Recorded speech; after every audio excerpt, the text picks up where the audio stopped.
y'all, today I'm going to be doing a Q&A video. A few vlogs ago, actually many vlogs ago, during the summer I had posted a video asking y'all to submit any questions you may have so that I can answer them on a Q&A video. So that's what I'm going to be doing today.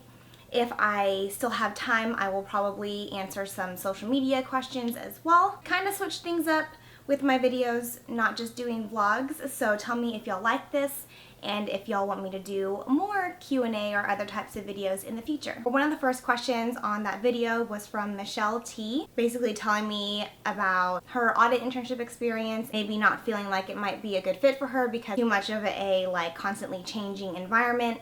Okay, so her question is, do you have experience in private industry? If so, did you work in internal audit? I want to know the main differences between public accounting and working in industry. So many people I know say to stick with public accounting until senior for experience. What are your thoughts on that?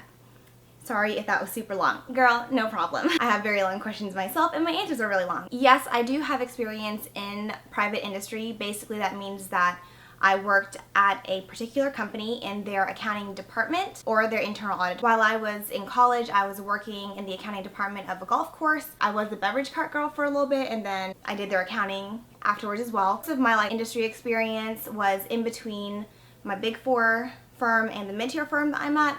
I left the Big Four after making senior and being a senior there for a year. I have another video about my Big Four experience if you want to hear more about that. First, I worked in the actual accounting department doing regulatory reporting, and then I also worked in internal audit for another company as well. I know people do say to stick it out in public accounting until you make senior. I definitely do agree with that to an extent. If you want to be marketable for certain companies and for certain positions, then yes, definitely getting some Big Four or just public accounting experience is really important. Many positions in industry, especially at a senior or above level, ask for public accounting experience. So having 2 or 3 years of public accounting on your resume is great. I'm gonna kind of go off onto a tangent. Not only is it a good thing for your resume, if you watch my Big Four video, you know that I learned some very valuable skills while I was at the Big Four. I'm just gonna go on my soapbox for a minute. Everyone says to be in public accounting for 2 to 3 years, and I definitely do agree with that if you're wanting to be more marketable. However, just having the years on your resume is not enough. You actually have to have the skills to back up that public accounting experience that's on your resume. Public accounting is very high-paced and very stressful at times, but also you are exposed to so much in a very short amount of time that you more likely than not would not be exposed to if you went into industry. In public accounting, you're seeing things at a very high level. You're seeing things once they're on the financial statements and then kind of digging deeper into the details. But the skills that people are looking for from someone in public accounting is to be able to produce quality work under pressure, to be able to multitask really well, be able to understand accounting and GAAP and reporting on a financial statement, being able to just go ahead and get stuff done without a lot of supervision and a lot of direction. So those are the skills that they're looking for. It's not just getting the years on your resume, it's also the skills to back that up. So don't go into public accounting just being like, okay, I'm going to put in 2 to 3 years. I'm just going to coast, I'm not going to really push myself really that hard. Don't go into public accounting like that. Go into it with a very active mindset. Get something out of that experience because it will reap dividends in the future. So to answer your question, yes, I agree with that. The main differences between public accounting and industry, you're mainly working for that one company. If you're working in the accounting department of a company, you'll have month-end closes. So every single month, you get all the information in your general ledger, put them into financial statements, the whole accounting department does that. So you have routine deadlines. In general, you're able to plan your life around it because for the most part, you're working, an 8-hour day. There are some places where you have overtime and whatnot, but for the most part, it's an 8-hour day, 40-hour week. Sometimes it goes up higher during month-end close, quarterly close, year-end close, that kind of stuff. The pace of work is a lot more routine for the most part in industry. Also in industry, you're going to one place. You're going to your company's office, you have your own desk or maybe your own office,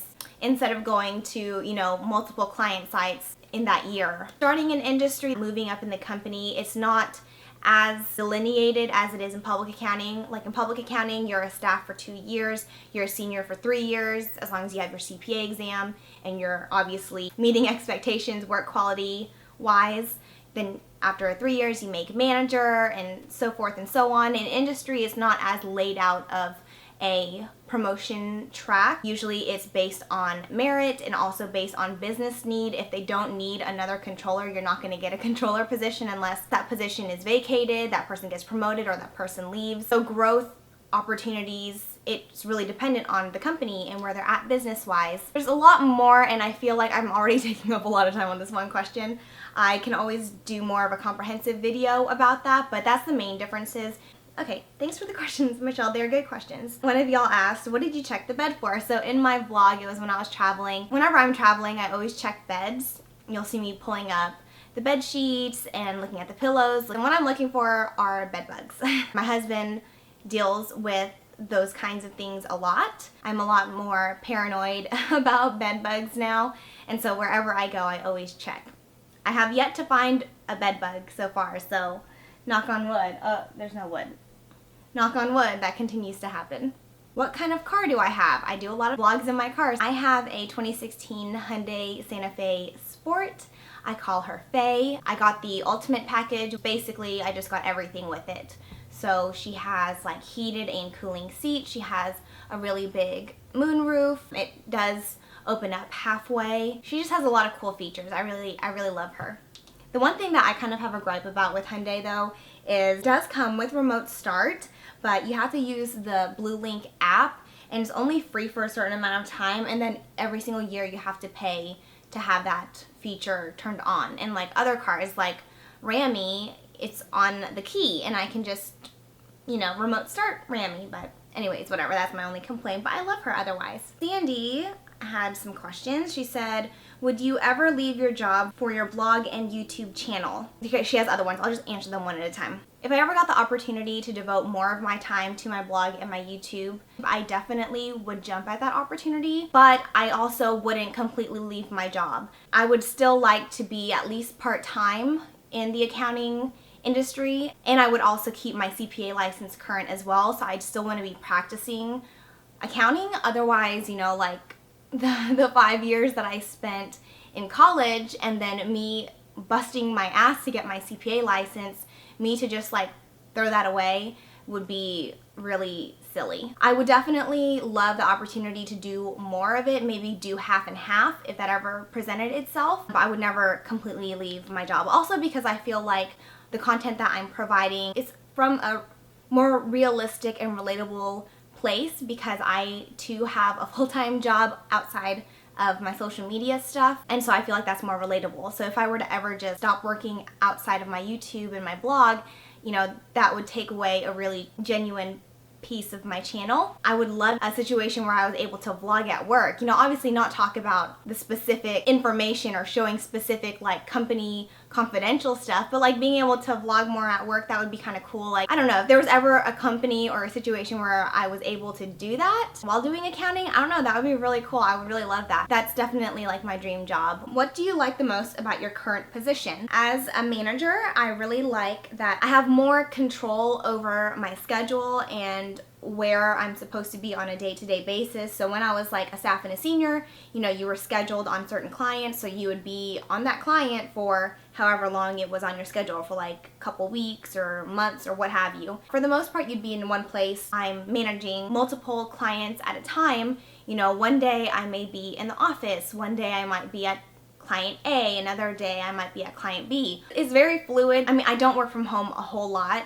I don't want y'all to think that's like an every single week thing, but you know, if stuff comes up, yeah, if I need to be at home for some reason or another, I'll work from home. During busy season, I'm definitely out at my clients like every single day of the week, or I'm in the office. The other thing I really like is that I'm doing more like business development, more like the people aspect of accounting. So people outside of the firm, people inside my firm, you know, doing networking events, and then also in those networking events when there are people from my firm as well, I'm getting to socialize with them more. Those are like the couple things that I like best about my current position. If you were not an accountant, what would you do? I'm thinking about two things. I would have probably either been an event planner. I really wanted to do that. When I was doing my basics, I wasn't quite sure what I wanted to do.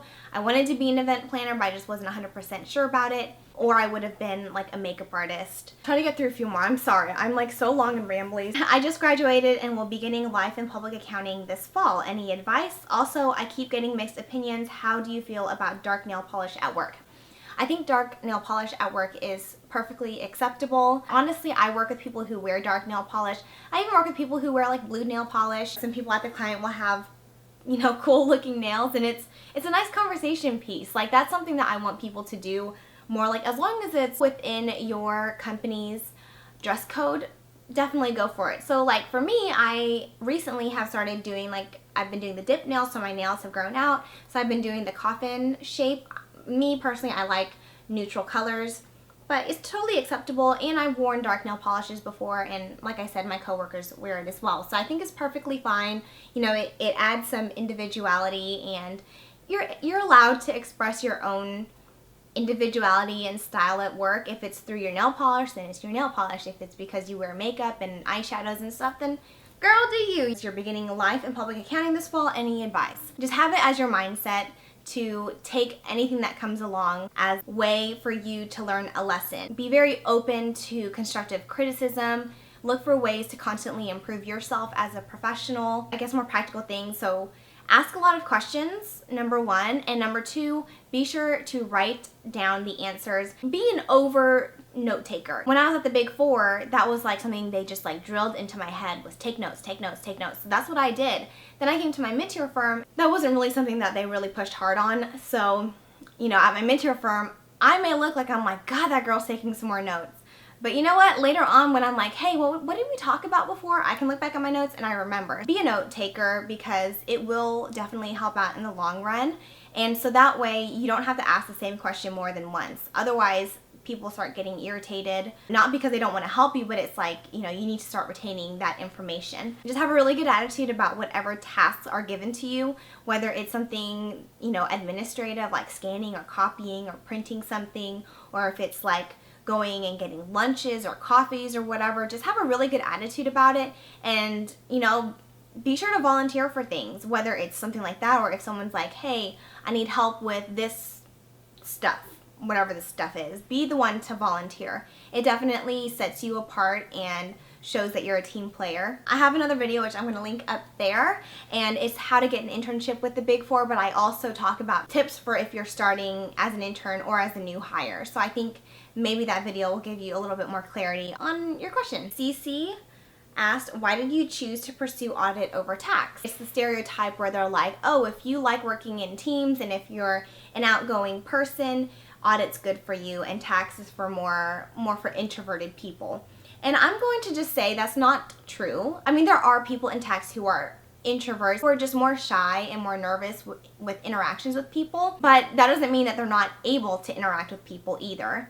It's not like they're a hermit and they're like back here with their like tax books and like calculators and whatnot. You know, they're still regular people. However, there are some people I've met who are like, oh, that's like a tax person. More often than not, tax people are just as outgoing and just as people friendly as audit people. There are audit people who probably don't like to talk to people either. I mean, that's just the stereotype. So that's why I chose audit, because they're saying if you want to work in teams and you're outgoing, do audit. So that's what I did. I went with audit. When I took individual tax, like my actual class in college, I really liked it. It was really interesting to me. It just depends if you find tax interesting, because with tax, it's more like creative ways to still work within the system of the tax code, but like to provide as little of a tax due to your clients as possible. Whereas audit, it's more like we're just there to look at the financial statements and make sure that there's no material misstatements in there. You know what I'm trying to say? If you do want to see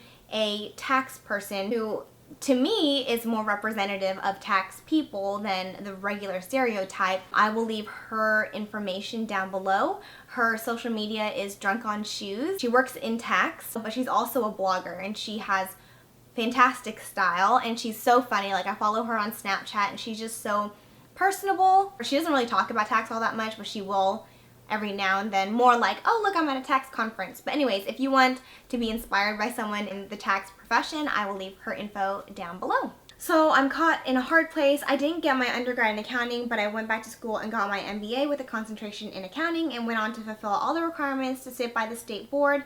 However, I can't seem to find a job here in Houston. Do you think it's because I don't have an undergrad in business?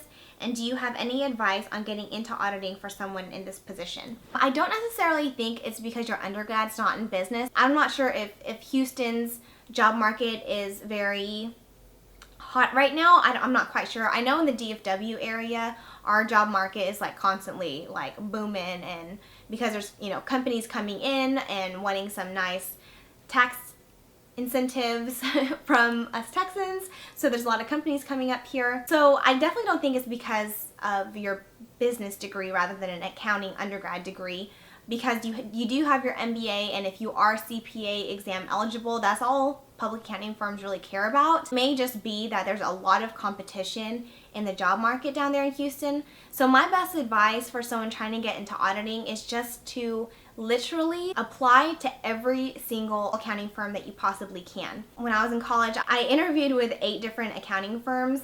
4 of them wanted me to do like office visits, and then out of those 4, I ended up getting 2 offers, and then I ended up picking one. So I'm just saying, to get your foot in the door, you just have to be tenacious and just keep putting yourself out there. If you will find the firm, you know, they see you being a good fit for their firm. So the only way to do that is to get yourself in front of as many people as possible. So apply online to as many accounting firms as you possibly can, whether that's a big 4 firm, a mid-tier firm, regional, if it's a small mom and pop accounting firm, just get yourself out there as much as possible. I wish I had more like tangible advice, but that's my biggest advice. Maybe also take a look at your resume, see if is it longer than a page, especially if you're just starting out in your career. It really should just be like a page long. Your education, your work experience, and then any extracurricular stuff, like if you're part of any honor societies, if you were part of any student organizations, you got any special awards or anything like that in college. So those would be really important for you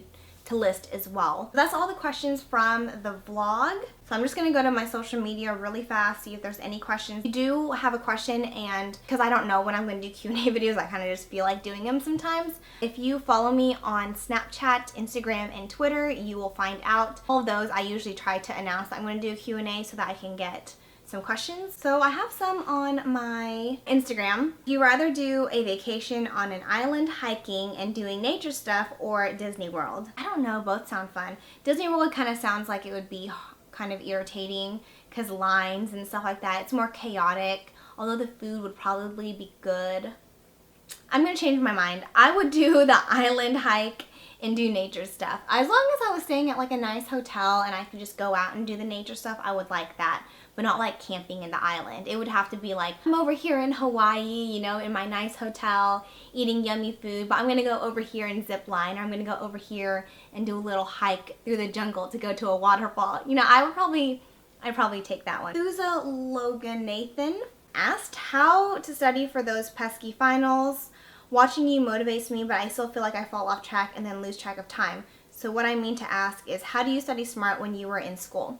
So I was the same way when I was in school. So when I was in school, I actually was still doing YouTube. I was doing like makeup tutorials and all this other stuff. So I still had other interests outside of just school, and also I was working. So what I found to be the best for me is I just like really had to be strict with myself. I had a designated place in my apartment to study. So I had my desk. I at first had tried studying like on my bed or on the couch, and that does not work because I just end up taking a nap or like, you know, doing something else. So if you have like a designated spot where it's like, this is where you're gonna be studying, putting that structure there, giving myself specific goals. Instead of being like, oh my God, I have to study for tax today, I said, I'm gonna read these 2 chapters, I'm gonna do the homework problems for them, really retain the information, and then I can move on and have fun with the rest of my day. As long as I knew I could get through those things, I would feel good about myself. I'd feel good that I was able to accomplish them, and then I could go and do more fun stuff like my vlog and my YouTube. Your like mental strength and just being like, this is what I'm gonna get done today, and as soon as you get that done, then feel good about it and move on with your life. You know what I'm saying? One semester I really screwed the heck up.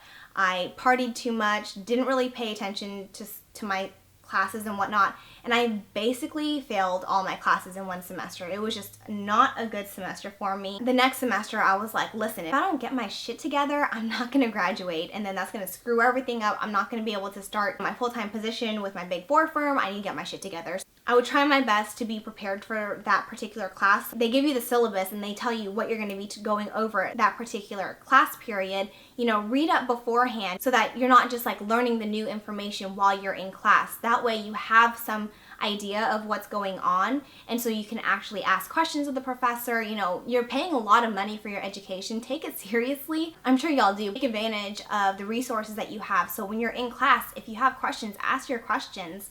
There's probably 5 other people at minimum who have the same question as you and are just not wanting to voice it because they think that they're going to sound dumb or whatever. As far as studying for finals, because I know that's like a really intense time, if you find yourself like legitimately hitting a wall and you're just like spacing off, you know, first you could go through your material, see if there's anything you maybe didn't fully understand. Maybe, you know, maybe you're reading your literature and there's a word you're not quite sure of what it means, and then everything else after that doesn't make any damn sense. Look up that word. If you can't define what that word means, look it up in a dictionary. You can look it up on the internet. You know, there's dictionary.com. Make sure that I understand all the words that I'm reading so that I'm fully retaining it. If you're really burned out, stop studying. Take a break. Go and, you know, go work out or go walk around or go do something. Usually I would say something of physical activity, you know, walking around or just doing something other than sitting and being in front of a television or being in front of a computer or being in front of a book. That way it re-energizes you, and then you can get the most out of your study. I know all of this sounds like a lot of work, but it really is. Like, it's very important for you to do well and for you to build your work ethic while you're in college, because that's the work ethic you're going to bring in when you start working in the real world. In the real world, if you get tired during the day, you're not going to be able to take a nap. If you screw up on something at work repeatedly, you know, they're not just going to give you a D and be like, retake it. You know, after a while, it's going to be like, okay, this is poor performance, and they're going to do something about it. So start off early while you're in college, and it doesn't have to be drastic, you know, just baby steps. If that means you giving yourself specific goals, if I do one thing off of my to-do list today, you know, start baby steps. So that's what I would say. Hey, it's Sandy. Do you really have to be good in algebra or math to be an accountant? By the way, I admire you. Thank you so much. You have to know basic math. So adding, subtracting, dividing, multiplying. That's, you know, basic stuff. Algebra, not necessarily, like if you think about algebra, like it's not in the same way as what you think about in school. It's not like x to the second power plus y divided by blah blah, you know, like all that stuff. Sometimes you're gonna have to work backwards. Maybe you're auditing a client and they're like, this handbag, we sold it 40% off at discount, so the final price was $40. And so you're like, okay, so what is the original price? And you need to figure that out. So the original price of that, so it's kind of like algebra in a way. So the original price of that is $40 divided by 40%. Because you have n times 40% is equal to $40. So to find n, you have to divide 40 by 40%. It's not like you have to be a super genius, but you just have to know your way around mathematics. If you don't like numbers, if you don't like math, accounting is probably not for you, because you deal with that a lot in accounting. If you don't think well with numbers and with calculations, accounting will probably not be a good fit for you. But you also don't have to know like ridiculous calculus. As long as you can get around calculations pretty well, you should be fine. Who are your fashion icons? You know, I really love Jessica Alba. I love her style. It's very like chic. Like, she always looks well put together. There's some things where it's like very fashion forward, but it's not like her entire style is just, you know, following the fashions or whatever. She has like a true sense of style, which I love, you know, like really just owning your own style and not necessarily, you know, going this way or that way with how the trends go, which incorporating the trends is one thing. We're getting more. I like these questions. I feel like this thing is going to be so long, so I'm sorry if you have a 45-minute video, but I love y'all and I'm going to answer your questions as they come in. Is for Grace. Hi Steffi, what advice do you have for your 16-year-old self? I'll come back to that one. Who are some of your favorite YouTubers or bloggers? A lot of the people that I love, it's more from their vlogs. One of my favorite YouTubers and like OG is April Athena 7. I remember when she first started her YouTube. What I love is I love watching her vlogs, seeing her from being before she and Justin got married, then them getting married, and then them having a baby and raising Liam. Like, it's so cute, and like I feel like I've kind of gone along with their life journey, which is kind of like, I know that sounds kind of creepy, but you know what, in the social media realm, in the YouTube realm, it's not creepy. It's legit, okay? I really like Alexandra Garza. Alex and Michael, I really love their vlogs. Other people, oh, I love Miss Liz Hart. I just love her videos. I love her lifestyle videos. They're like one of my favorites. I love lifestyle videos. Those are like, vlogs and lifestyle videos are some of my favorites to watch. She has a really sweet, genuine personality, at least that's what it seems to me. House is beautiful. I wish I could keep my house clean and decorated and stuff like that too. Always gold. It's very motivating all the time. I love HRH Collection. I'm like an OG subby of hers. She actually started off, you know, when she graduated college, she was doing accounting. She obviously doesn't do that anymore, but that was something that I like kind of connected with. And also she's just so cute. Her style videos, her entertaining, like she had lifestyle videos and whatnot. Now her vlogs, they're entertaining. I really do enjoy them. It's definitely been interesting seeing her transition from back then to now, but at the same time, I still like her. I like her videos, her content. It always makes me laugh. She's definitely one of my favorites. I always look forward to her videos, and her vlogs are always like 30 minutes long, and I'm totally fine with that. Like, I understand why they're long. I also really like Christina from Pretty Shiny Sparkly. Reason I love her is she works as an anesthesiologist. Oh my god, I can't pronounce it. So she has a job outside of YouTube and stuff like that, but she's also very successful with her social media. So I love watching hers because I am able to relate to her because she actually, you know, she works full time and then she has this also going on. Another one that I love is Sandra from Sandra Esnard. I don't know exactly, but her content, I really like her vlogs, and also her content is just so, it's so chic and like so editorial, like I'm watching a magazine. Charmaine Dulac too, I really love watching her. She used to do vlogs more. Content that I loved of hers was the vlogs. She's adorable, and also just like seeing her decor and stuff like that. And then also when she would cook stuff, it always gave me inspiration to cook, you know. It just seemed like, you know, you're hanging out with a girlfriend. As you can tell, I really like vlogs. Okay, I'm gonna get off that. What advice do you have for your 16-year-old self? I didn't go through high school or the traditional high school. I was homeschooled. What I would tell myself is that, you know, number one, everyone makes mistakes. No one is perfect. Don't beat myself up so much. At the time, I was going through kind of a transitional period in my life. Stuff hadn't been going all that great, where I just like felt really down on myself, that I felt like I had screwed up. I put a lot of pressure on myself to succeed and do well and whatnot, to kind of cool off a little bit. Also to be really kind to myself. I am definitely my biggest critic, even to this day, so just to be a little bit more kind to myself. I would also probably tell myself that just because I'm slightly different than other people, it doesn't mean that I have to change myself to fit in with other people. I should just be myself, and the right people will come along and just accept me for who I am. I don't need to, you know, mold myself or change myself to fit in with other people, just be myself. I would also tell myself that it's definitely going to get better. Feeling really out of place, you know, I was just like really apprehensive about what the future held, and just telling myself that it's gonna be okay, and you know, things are gonna get better. I will adapt to different circumstances. Just because one door closes, it doesn't mean it's the end of the world. It means that, you know, life continues. I think that's what I would tell myself. I'm sure I would tell myself a lot more other stuff, but I think that's what I would tell myself for the most part. I should have put it on my Facebook too, duh. I always forget that I have a Facebook. Okay y'all, so this video is gonna be like literally an hour long. So I'm gonna end it here. No one's gonna watch an hour-long video. and this is going to be a nightmare for me to edit because it's so long. Anyways, I really appreciate all of y'all for submitting your questions. If you have other questions you want me to answer in my next Q&A video, leave them in the comments below. And if you don't have any now, be sure to follow me on my social media accounts that I'll have listed down below. And so whenever I do another Q&A, I will announce it on there so y'all can send me your questions then. Kind of fun. So yeah, I enjoyed it. I hope y'all enjoyed it too. Sorry Juicy isn't being as active as she was in my other video that was in this area. She is sleeping. I might be just like a complete turd and make her make an appearance here now. Juicy, come here. They want to see you. Aww. Alright y'all, so I'm going to end the video here. I hope y'all enjoyed it. If you did, please give the video a thumbs up and don't forget to subscribe. We will talk to y'all in our next video. Try to sit up straight like a lady. Okay. Oh crap.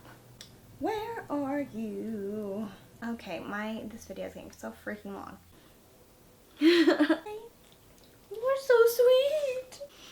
I love you. Oh, I got my lipstick on you. I'm sorry. Oh.